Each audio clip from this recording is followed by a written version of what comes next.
into cryptocurrencies in general, I think that there are two narratives that control the public, which I don't think that really explains why crypto is has a great potential to become, like it already is, like a multi-billion-dollar business.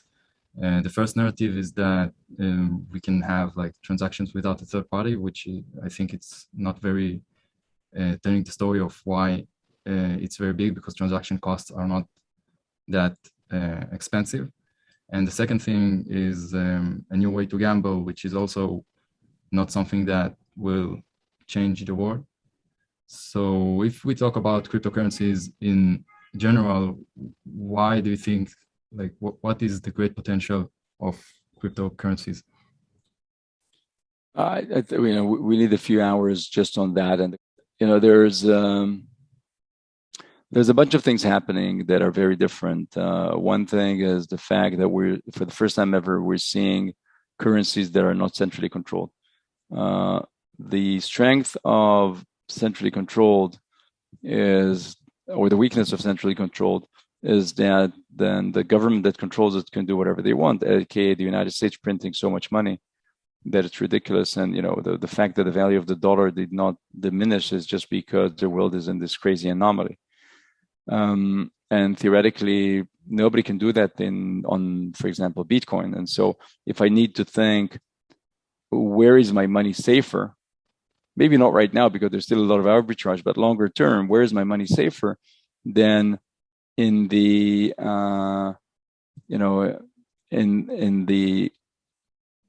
in the Bitcoin world? Basically, I'm not dependent on anybody. I am dependent, of course, on the fact that that other people could buy and sell it, but it's true also for the dollar.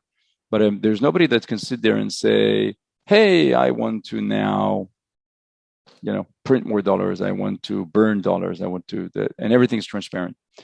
And so that is, as a store of value, these are theoretically much better than the government-controlled currencies. That's one thing.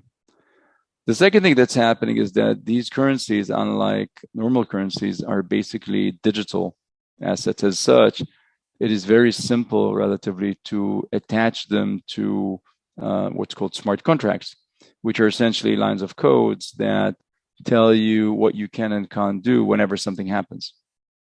And so this creates this new world where it is very simple to look at the tech stack of let's take, for example, a marketplace, and say the tech stack of a marketplace basically is, I sit in the middle and I tell you, if you pay me, I will tell him that you paid me. He will send you the goods. When I know that he sent you the good, I will take the money that you gave me and pass it to him, and I will take an invoice from him and pass it to you, and everybody's happy, but in return I want 20%. That entirety of a tech stack that is today worded in the end user license agreement and the terms and conditions essentially could be represented as code. Because the code basically says, if A commits to pay X amount of money to B upon delivery, and if B then delivers whatever A asked for in a way that is measurable and is certain, then that commitment, which is in the form of locking of my part of the money in the smart contract to be paid, then that can be released to B the minute that confirmation arrives, or a month after, or a week later, or in 3 installments. It's all code. All of these things could be described in code.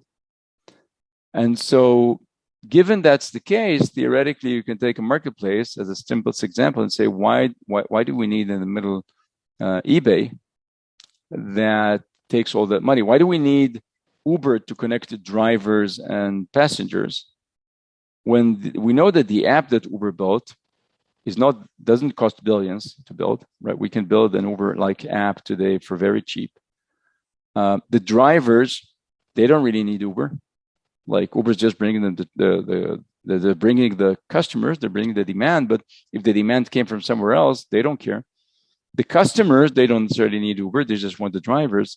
So could we plug out Uber and plug in a mechanism which is built on smart contracts that's going to allow the direct connection between the two nodes in the network without having to pass through a central node? That's the theory. Sadly, however, what we found so far is that it's not that trivial. It's not that trivial because three things. The first thing is that we probably need sometimes the central authority to make sure that there's no problem in the network. So when my driver didn't come, who am I going to call and complain to? You know, if I need a refund, who am I going to call? If the car came in dirty, who am I going to tell? So apparently it seems that that both sides, especially the demand side, they want to have somebody sitting there and being able to be the address for complaints, which you don't have in the decentralized system. The second thing is that the supply side, apparently, they're not really good at promoting themselves. And so they're kind of enjoying the fact that Uber is spending billions on marketing and on acquiring people to use the app. And so they're kind of, while they're upset with how much Uber is taking, they don't have an alternative right now for basically marketing themselves to the people that need the rides. And so that's a simple example that shows what is the huge potential. Because think about it, Uber is a $60 billion company, whatever it is. If we could rip out Uber and put it in a decentralized system instead, then that $60 billion value, which is billions of dollars of revenues a year, would be distributed to both sides. The drivers could charge less, right? And the passengers can end up paying less. And so, you know, let's say that the Uber rate, which sometimes is, let's call it 20, 25%, let's say that 10% of it would go to the driver and 10% of it would go to the passenger. So everybody would be happier, right? In some cases, it's even worse. In stock photo websites, the website where you buy photos that photographers uploaded, in stock photo websites, sometimes the stock photo website takes as much as 60 or 70%. Think about it. The artist that actually took the shot gets 30 cents on the dollar. The customer pays 100 cents. And the company takes 70%.